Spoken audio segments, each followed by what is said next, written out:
제가 어제는 현암교회를 갔었거든요. 근데 현암교회 가가지고 제가 순서를 깜빡하고 축도를 하면 안 되는데 축도를 했어요.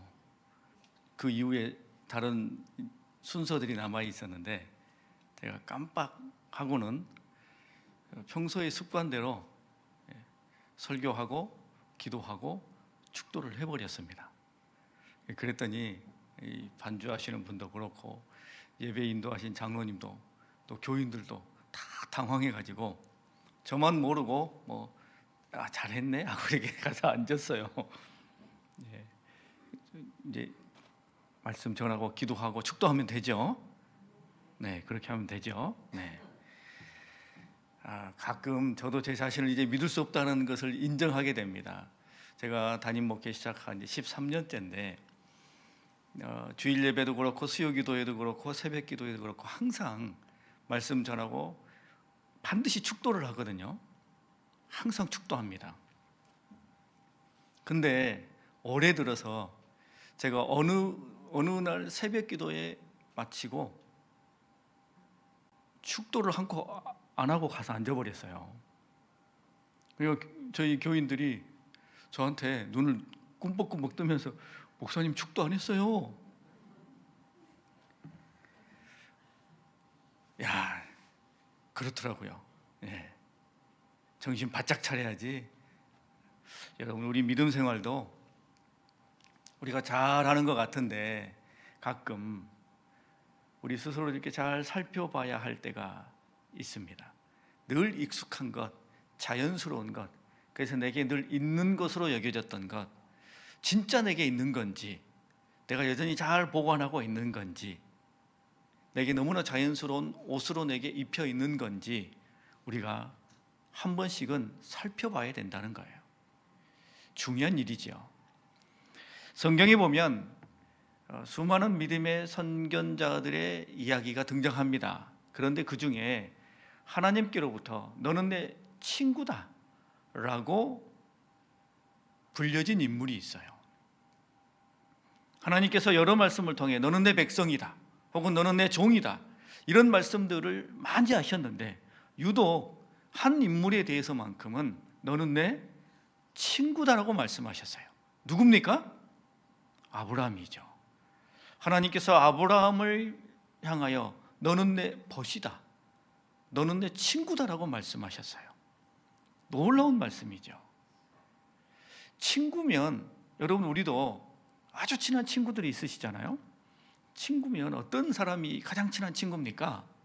마음이 통한 사람이에요. 통한 사람. 제가 어렸을 때부터 지금까지 쭉 만나오는 친구가 있어요. 그 친구하고 하루에 많이 전화하면 한 5번, 6번 통화합니다. 매일. 별로 안 놀리시는군요. 예. 저희 가족들은 아주 놀라워해요. 도대체 여자들도 아니고 무슨 할 이야기가 그렇게 많냐. 근데 아무튼 반드시 하루에 한 번은 통화하고요. 많이 하면 5번, 6번 아침부터 저녁까지 계속 통화합니다. 왜 그러겠어요? 마음이 통하기 때문이에요. 하나님께서 아브라함에게 너는 내 친구다라고 말씀하셨으면 마음이 통하는 게 있는 거죠. 뭐가 통했을까? 아브라함도 그렇고 하나님도 그렇고 자기 아들을 희생제물로 내어주신 거예요. 그래서 마음이 통하셔요. 아브라함이 이삭을 99세에 얻었잖아요. 그리고 그 아이가 어렸을 때는 너무너무 귀엽고 눈에 넣어도 아프지 않을 만큼 너무 사랑스러웠고 조금 자라고 나니까 이제 아빠의 눈에 이 아들을 보면 마음이 든든할 정도가 됐어요. 그런데 하나님께서 어느 날 갑자기 아브라함에게 네 아들 이삭 내게 바쳐라 라고 말씀하십니다. 이해되는 일입니까? 할 수 있는 일입니까? 할 수 없는 일이잖아요. 이해도 안 됩니다. 차라리 내가 대신 희생제물이 되면 모를지언정 어떻게 내 아들을 내어놓을 수 있겠습니까? 그런데 아브라함은 어떻게 해요? 자기 아들을 내어놓습니다. 우리 하나님께서도 비록 우리를 위해서이지만, 자, 저울질을 한번 해볼까요? 예수님과 저와 누가 더 귀할까요? 우리 하나님에게 두말할 것 없죠. 두말할 것 없습니다. 조금 더 극단적으로 생각해 보면, 제가 구원 못 받는다고 해서 우리 하나님한테 큰 무슨 일이 있습니까? 없어요. 이 세상에 보면 예수님 안 믿고 지옥 가는 사람들 부지기수예요. 그렇게 놓고 보면 나 한 사람 지옥 간다고 해서 우리 하나님한테 엄청나게 무슨 일이 있는 것도 아닙니다. 그럼에도 불구하고 하나님께서는 누구를 위해서요? 나를 위해서 당신의 아들을 내어놓으셔야 하는 일을 받아들이셨어요. 이해되거나 같은 값어치의 내용도 아닙니다. 그런데 하나님께서 그렇게 하셨다는 거죠. 아브라함이 네 아들을 내어놓아라 라고 할 때 이해되지도 않았지만, 이해할 수도 없었지만 그 길을 갔던 것처럼 하나님도 그렇게 하셨다는 거예요. 또한 사실 여기서 더 놀라운 게 있습니다. 하나님이 아브라함에게 네 아들 이삭을 내게 바치라 라고 명령하셨을 때 아브라함이 한마디도 안 했습니다. 한마디도 하지 않았어요. 성경을 읽어보면 하나님 왜 그렇게 하십니까? 난 그렇게 못합니다. 그런 말 한마디 하지 않습니다. 하나님께서 아브라함에게 네 아들을 내게 바치라라고 말씀하시기 직전에 무슨 사건이 있었느냐? 소돔과 고모라 사건이 있었어요. 소돔과 고모라를 멸망하기 위해서 하나님의 천사가 그 길을 가고 있을 때 아브라함을 만나잖아요. 아브라함이 그 이야기를 해줍니다. 내가 소돔과 고모라를 멸하기 위하여 간다. 그때 아브라함이 어떻게 했어요? 어떻게 합니까? 그렇게 하시면 안 됩니다 라고 만류합니다. 의인 50명이 있으면, 혹은 5명이 적어서 45명이 있으면 몇 번을 하나님과 협상하고 하나님과 대화하면서 소돔과 고모라를 멸망시키는 것을 만류하기 위해서 몸부림을 쳤어요. 그러나 자기 아들을 내어놓으라 할 때는 아브라함이 아무런 말을 하지 않습니다. 자기 아들 이삭과 함께 모리아산을 올라가요. 희생제물을 하나님 앞에 올려드릴 그 장작을 이삭의 등에 지우고 그 길을 올라갑니다. 아무 말을 하지 않아요. 아들이 묻습니다. 아빠, 희생제물은 어디 있습니까? 그때 아브라함이 뭐라고 대답합니까? 하나님이 친히 준비하시리라. 아브라함에게 한 이야기일까요? 이삭에게 한 이야기죠. 그러나 사실은 자기 자신에게 한 이야기일 거예요. 얼마나 마음이 고통스러웠겠습니까?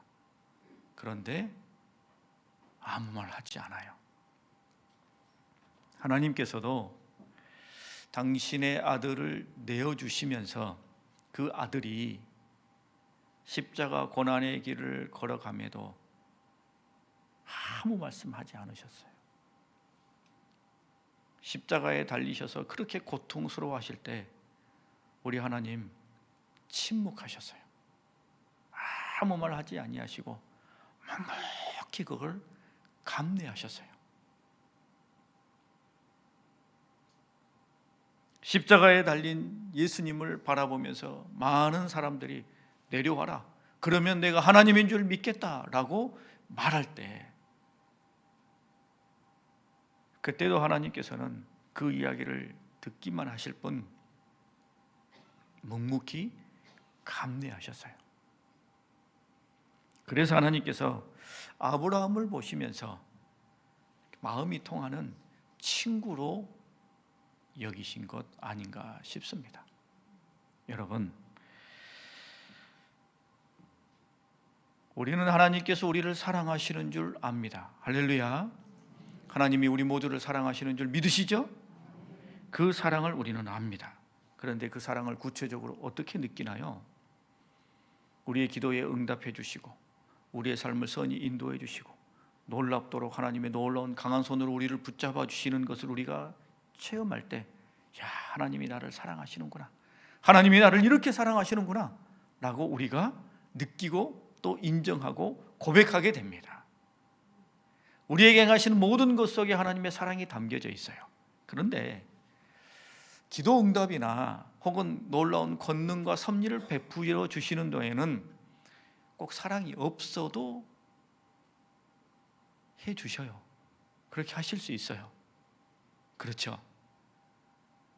예수님께서 하신 이야기 중에 보면 불의한 재판관 이야기가 있어요. 날마다 억울한 일을 당한 과부가 이 재판관에게 찾아와서 자기 억울함을 토로했습니다. 결국 이 재판관이 그 과부의 이야기를 들어주지요. 사랑해서였습니까? 아니었잖아요. 귀찮아서 그렇게 한 거예요. 귀찮아서. 우리가 하나님의 사랑을 느끼는 방식, 하나님은 나를 사랑하셔 라는 것을 기도 응답에 두면 부족하다는 뜻이에요. 하나님이 내 삶을 이렇게 인도해 주고 계셔 라는 것에 하나님께서 나를 향하신 사랑을 두고 있으면 부족하다는 거예요. 기도 응답 안 해주시면 하나님 나 사랑 안 하시는 거예요? 내 삶의 고난과 역경 가운데 지금 현실에 처해 있으면 하나님은 나를 여기에 내버려 두시고 멀리 가 계신 거예요?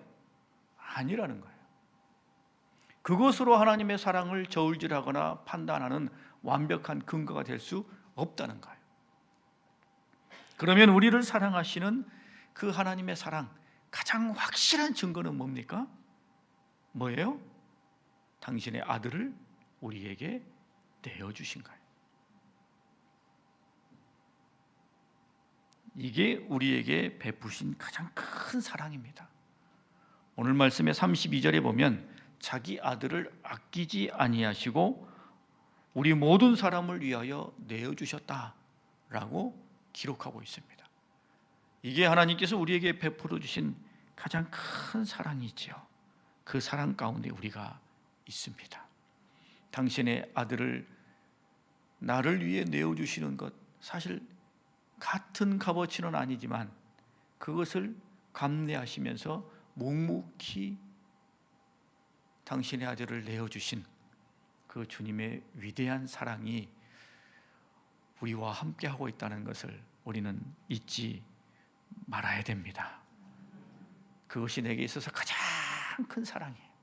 여러분, 그게 내게 있어서 가장 큰 사랑이에요. 기도 응답이 안 돼도, 내가 살아가는 삶의 터전이 좀 힘들어도, 건강에 연약함이 있어도, 자녀들이 속썩여도, 내 마음대로 내 인생이 되지 않아도, 그래도 하나님은 나를 사랑하고 계시는 줄 믿으시기 바랍니다. 하나님이 우리를 사랑하시니 여러분, 그 사랑을 우리에게 베풀어 주신 하나님이 가장 기대하시는 것은 뭘까요? 뭐예요? 여러분, 예전에 연애하실 때 가장 중요한 관심거리는 뭐였어요? 이 아내 되시는 분에게, 남편 되시는 분에게 결혼하기 전에 이렇게 연애하면서 가장 큰 관심거리는 뭐였어요? 내가 사랑하는 줄 알아? 이거예요. 내가 사랑하는 줄 알아? 내가 당신을 이렇게 사랑하는데 그거 알고 있어? 느끼고 있어? 이게 굉장히 중요한 관심거리 중에 하나였어요. 하나님도 당신의 아들을 내어주시기까지 우리를 사랑하셨어요. 그러면 하나님이 우리에게 기대하시는 건 뭘까요? 우리가 하나님께서 나를 그렇게 사랑하신다는 것을 잊지 않는 거예요. 그것을 잊지 않는 거예요. 오늘 이 시간에도, 앞으로도 어떤 상황과 어떤 사건을 만나든 하나님은 나를 사랑하시지, 하나님이 나를 사랑하고 계시지.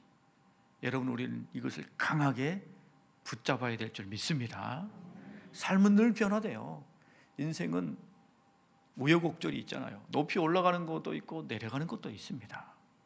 그러나 그런 일들도 우리의 삶을 판단할 수는 없어요. 사단 마귀는 언제나 우리 귀에서 속삭여요. 너 오래 기도했는데 하나님의 기도 응답 안 해주잖아. 하나님 너 안 사랑하는 거야. 다른 권사님, 다른 집사님은 저렇게 승승장구하고 잘 되는데 너는 아니잖아. 하나님이 너 안 사랑하는 거야 라고 우리에게 자꾸 속삭입니다. 그때 여러분, 우리는 그때 우리를 사랑하시는 그 주님의 사랑을 강하게 붙잡아야 됩니다.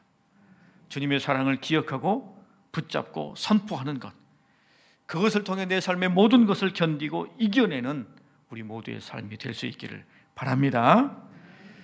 또 하나는 그 주님의 사랑을 기억할 뿐만 아니라 이제 우리도 주님을 어떻게 해야 돼요? 사랑해야 되잖아요.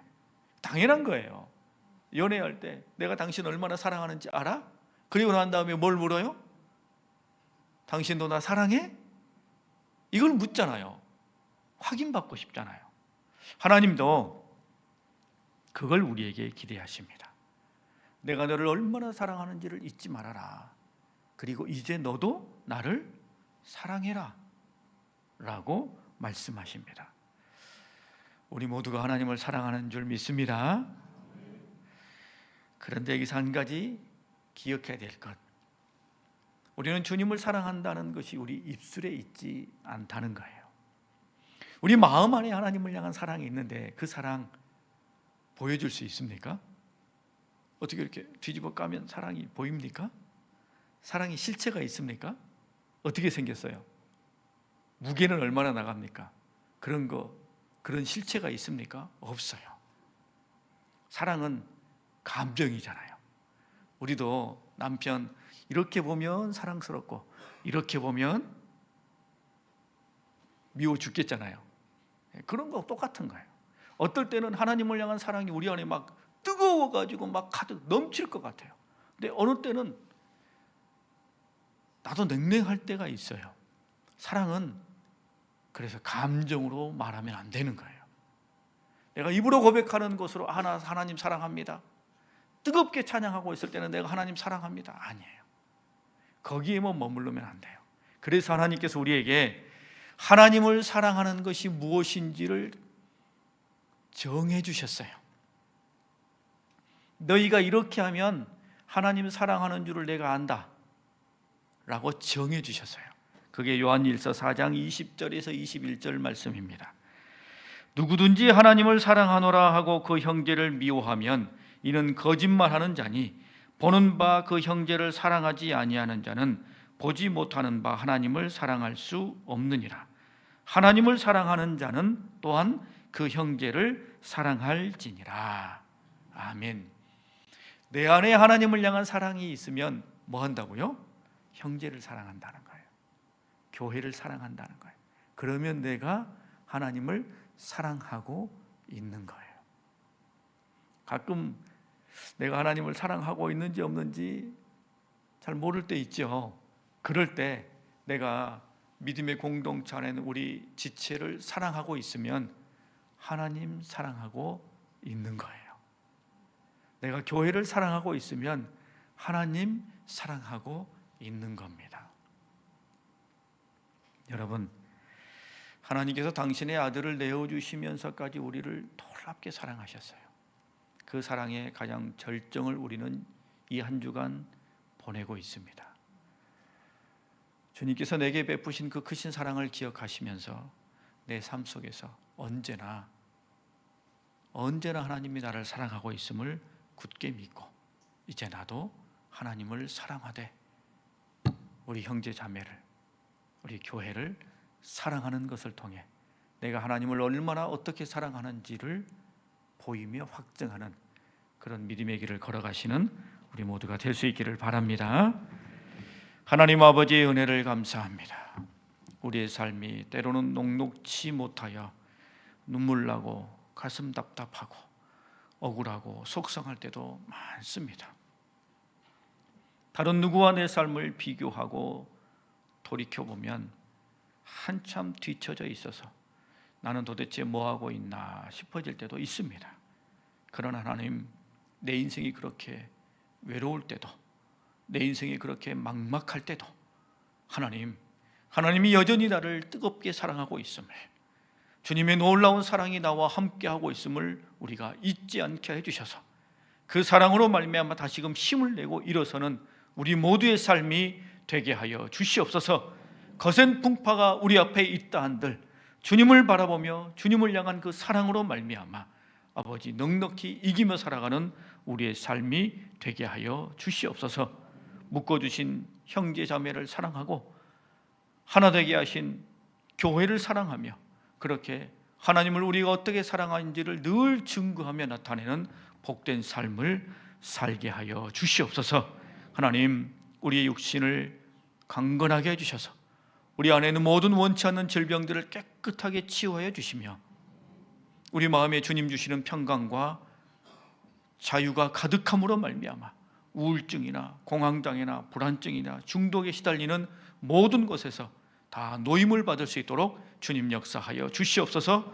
주께서 줄로 지어주신 아름다운 기업 우리의 삶의 터전마다 하나님 복의 복을 더하여 주셔서 땀 흘리고 수고한 바 합당한 열매를 거두게 하시며 힘들고 어려울 때 이삭에게 허락하셨던 100배의 소출의 은혜가 우리의 삶의 터전 가운데 함께하게 하여 주시옵소서.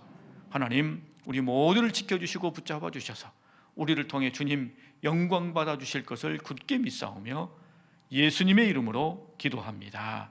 아멘.